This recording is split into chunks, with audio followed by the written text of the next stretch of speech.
Welcome back to my YouTube channel. आज जो हमारा टॉपिक है वो है इंग्लिश ग्रामर का एडवर्ब। तो एडवर्ब को जानने से पहले हम लोग कुछ सेंटेंस को देखते हैं। ठीक है, कुछ सेंटेंस हम लोग देखते हैं। जैसे एक सेंटेंस हम लोग लेते हैं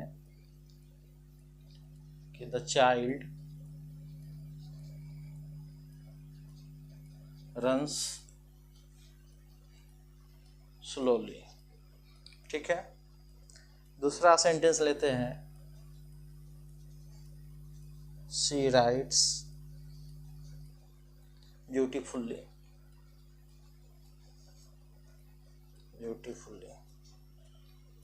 एक और सेंटेंस ले लेते हैं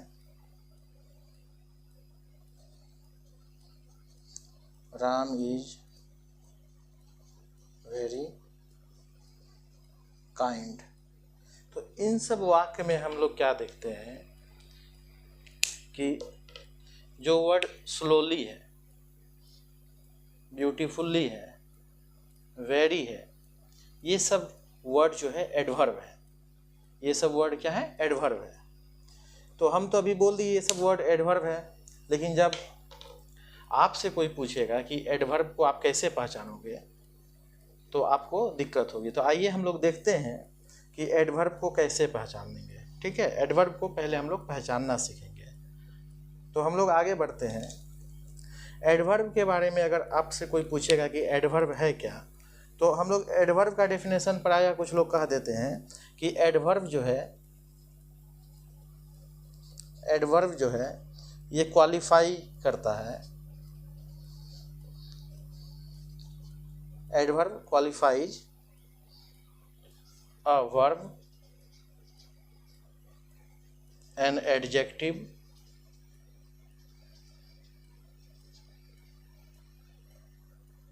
and another adverb। तो ये जो डेफिनेशन है ना, ये एडवर्ब की डेफिनेशन के साथ न्याय नहीं करती है। ये डेफिनेशन जो है एडवर्ब की डेफिनेशन के साथ न्याय नहीं करती है, क्योंकि ये एडवर्ब का डेफिनेशन को एक दायरे में बांध देता है कि एडवर्ब केवल वर्ब को, एडजेक्टिव को और अपने जैसे दूसरे एडवर्ब को क्वालिफाई करता है, उसकी विशेषता बतलाता है। तो ये एडवर्ब की डेफिनेशन को बहुत सीमित कर देता है। तो ये बात जूनियर लेवल पे चलेगा। 4th-5th के बच्चों को हम समझा सकते हैं कि एडवर्ब जो है वर्ब को, एडजेक्टिव को और दूसरे एडवर्ब को क्वालिफाई करता है। लेकिन जब हम लोग थोड़ा आगे बढ़ते हैं तो इस डेफिनेशन से थोड़ा आगे हम लोगों को समझने की ज़रूरत है। तो क्या है कि अगर हम लोग एडवर्ब का सही डेफिनेशन देखें तो हम लोग लिख सकते हैं कि an adverb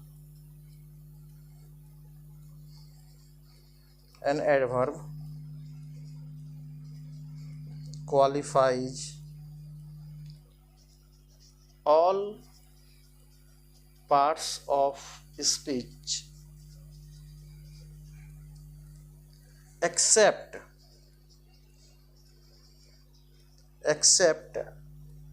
noun and pronoun। मतलब कि जो एडवर्ब है, ठीक है, वो क्वालिफाई करता है, विशेषता बताता है ऑल पार्ट्स ऑफ स्पीच का, एक्सेप्ट मतलब छोड़ करके। किसको छोड़ करके? नाउन और प्रोनाउन को।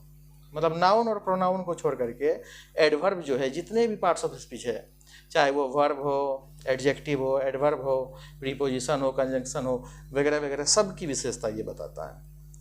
तो हम लोगों को ये जानना है कि जो एडवर्ब होता है वो जितने भी पार्ट्स ऑफ स्पीच है, नाउन और प्रोनाउन को छोड़कर उनकी विशेषता बताता है। और हम लोग ये जानते हैं कि नाउन और प्रोनाउन का विशेषता कौन बताता है। नाउन और प्रोनाउन की विशेषता कौन बताता है? तो ये हम लोगों को पता है कि एन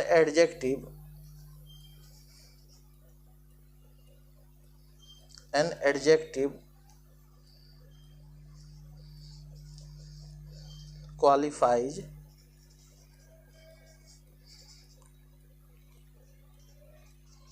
नाउन एंड प्रोनाउन। मतलब नाउन और प्रोनाउन की विशेषता कौन बताता है? तो वो एडजेक्टिव। कौन बताता है? एडजेक्टिव। एडजेक्टिव कौन विशेषता बताता है? नाउन और प्रोनाउन का। तो क्लियर हो गया कि हम लोग जानते हैं कि नाउन और प्रोनाउन का विशेषता एडजेक्टिव बतलाता है और नाउन प्रोनाउन को छोड़ करके जितने भी पार्ट्स ऑफ स्पीच है सभी की विशेषता एडवर्ब बताता है। लेकिन कुछ ऐसे एडवर्ब हैं जो कि नाउन और प्रोनाउन की भी विशेषता बतलाते हैं, ठीक है। और ये एडवर्ब कुल 3 है। कौन कौन है? 3। एक है इवन,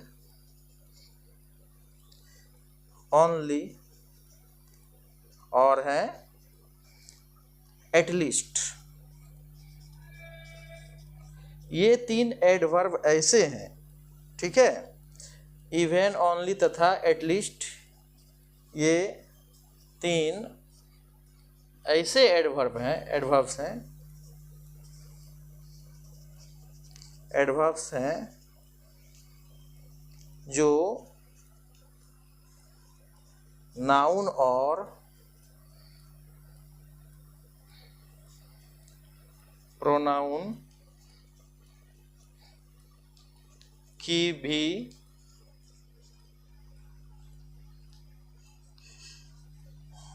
विशेषता बताते हैं। कौन कौन? 3 एडवर्ब कौन कौन है? जो कि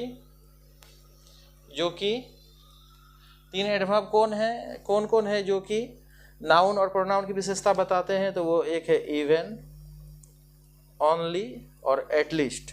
मतलब ये और सभी पार्ट्स ऑफ स्पीच के विशेषता बतलाते हैं, साथ ही साथ नाउन और प्रोनाउन की भी विशेषता बतलाते हैं। तो हम लोगों को ध्यान में रखना है कि इवन, ओनली तथा एटलीस्ट ये 3 ऐसे एडवर्ब हैं जो नाउन और प्रोनाउन की भी विशेषता बतलाते हैं। आइए कुछ एग्जाम्पल्स देख लेते हैं इन तीनों का यूज का। जैसे हम एक वाक्य बोलते हैं कि only Dolly can solve this problem. Only Dolly can solve this problem, इसमें जो ओनली है ये क्या है? एडवर्ब है। ये क्या है? एडवर्ब है। और ये डॉली की विशेषता बता रहा है कि केवल डॉली इस समस्या को सॉल्व कर सकती है। उसी तरीके से दूसरा वाक्य लेते हैं।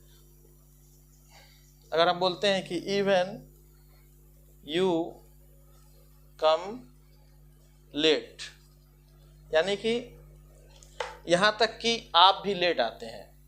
तो यहाँ जो इवन है ये यू का विशेषता को बताता है और ये एडवर्ब का यहाँ काम कर रहा है। और ये नाउन, ये डॉली क्या है? नाउन है। डॉली क्या है? नाउन है। नाउन को क्वालिफाई किया। यू क्या है? प्रोनाउन है। प्रोनाउन है, ये प्रोनाउन को एडवर्ब क्वालिफाई किया। और एक वाक्य ले लेते हैं कि at least I should go there. अगर हम बोलते हैं at least I should go there, कम से कम मुझे वहां जाना चाहिए था, तो यहाँ आई क्या है? प्रोनाउन है। और उसकी विशेषता कौन बता रहा है? एटलीस्ट, जो कि एडवर्ब है। तो हम लोग क्या जाने कि जो एडवर्ब है वो नाउन और प्रोनाउन को छोड़कर शेष सभी पार्ट्स ऑफ स्पीच का विशेषता बतलाता है। लेकिन 3 ऐसे एडवर्ब हैं, इवन, ओनली तथा एटलीस्ट, जो कि नाउन और प्रोनाउन की भी विशेषता बतलाते हैं। आइए अब हम देखते हैं एडवर्ब की पहचान। हम लोग एडवर्ब को किसी सेंटेंस में पहचानेंगे कैसे। तो एडवर्ब को पहचानने के लिए हम लोग उस सेंटेंस से हम लोग कुछ क्वेश्चंस करके पहचान सकते हैं। तो एडवर्ब को निम्न प्रश्नों के उत्तर से हम लोग पहचान सकते हैं। जैसे कि एक क्वेश्चन हम लोग कर सकते हैं,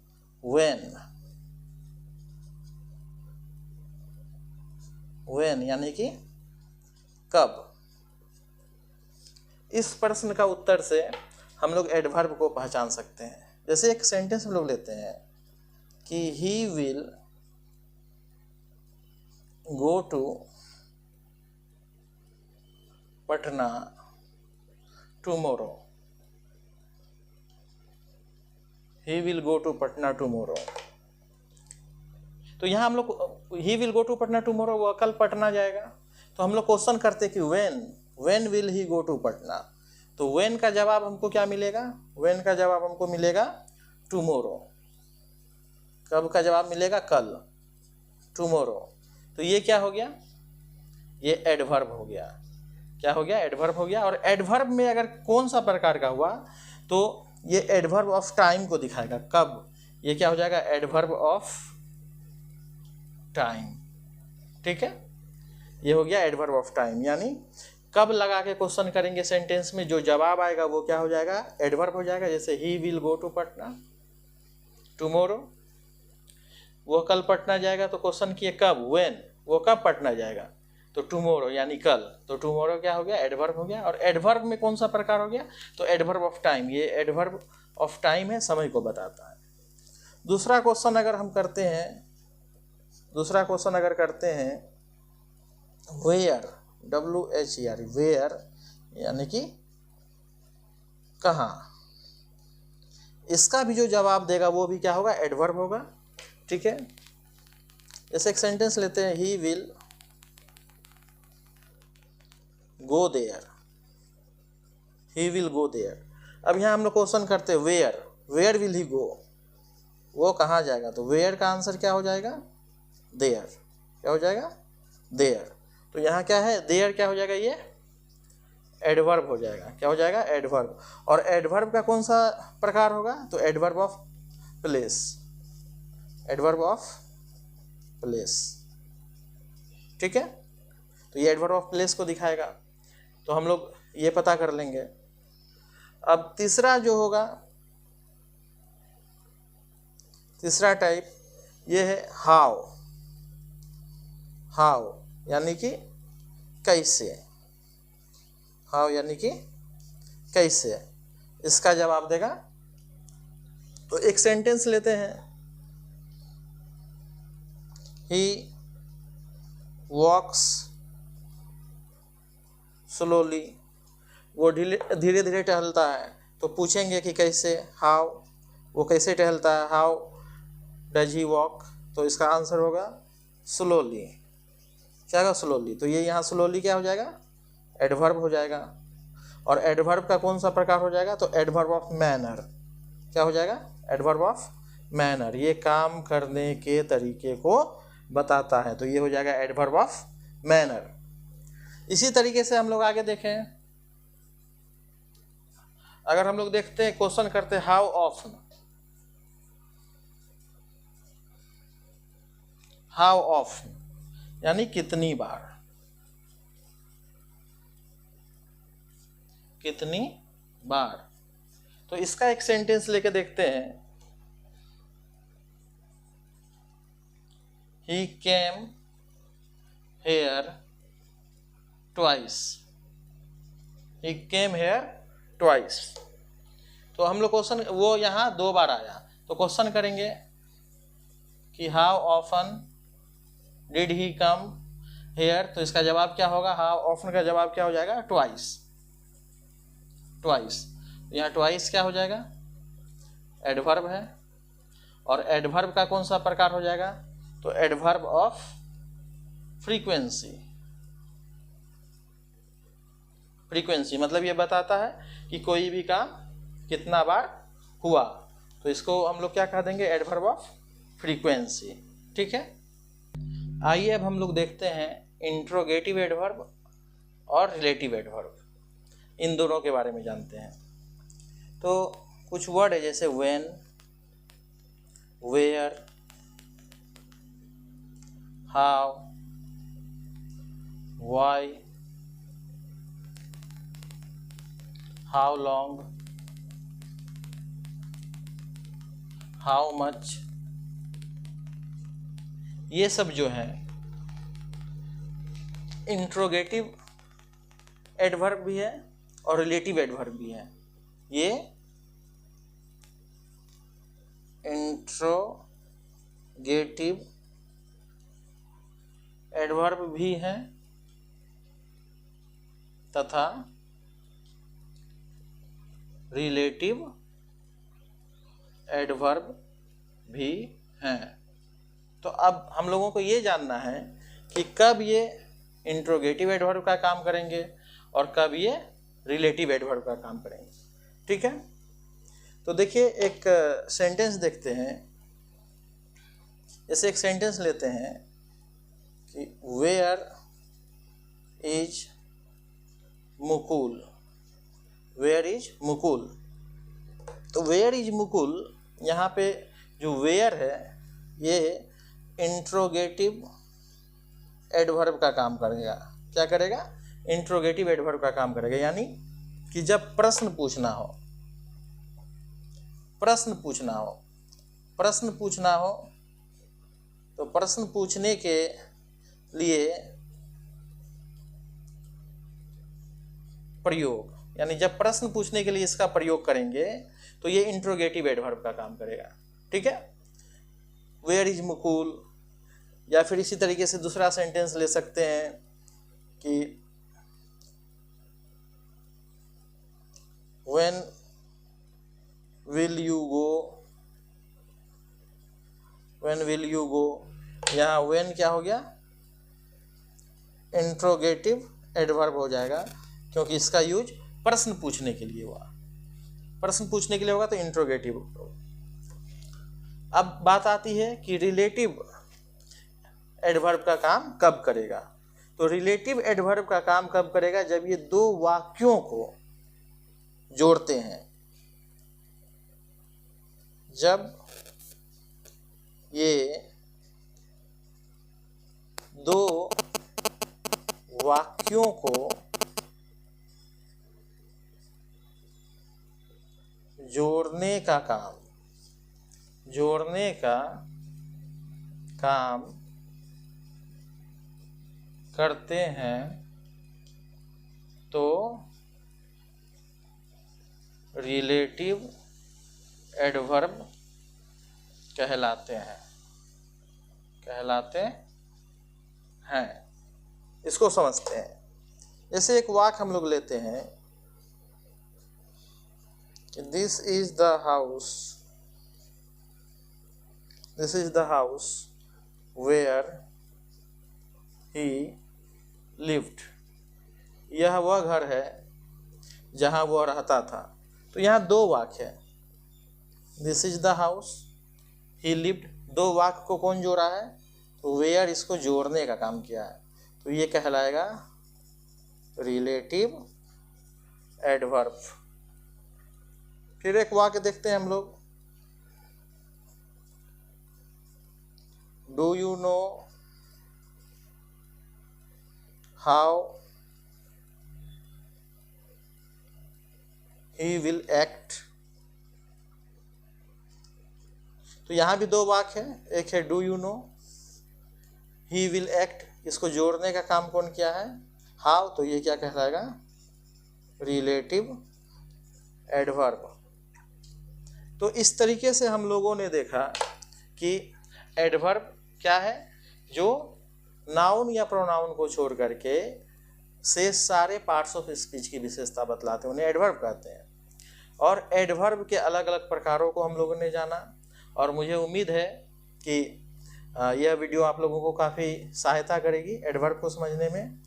और मेरा भी एक रिक्वेस्ट है कि आप लोग हमारे चैनल को सब्सक्राइब करें, हमारे वीडियो को लाइक शेयर करें, ताकि हम अपने काम को और भी अधिक उत्साह के साथ करें। Thank you.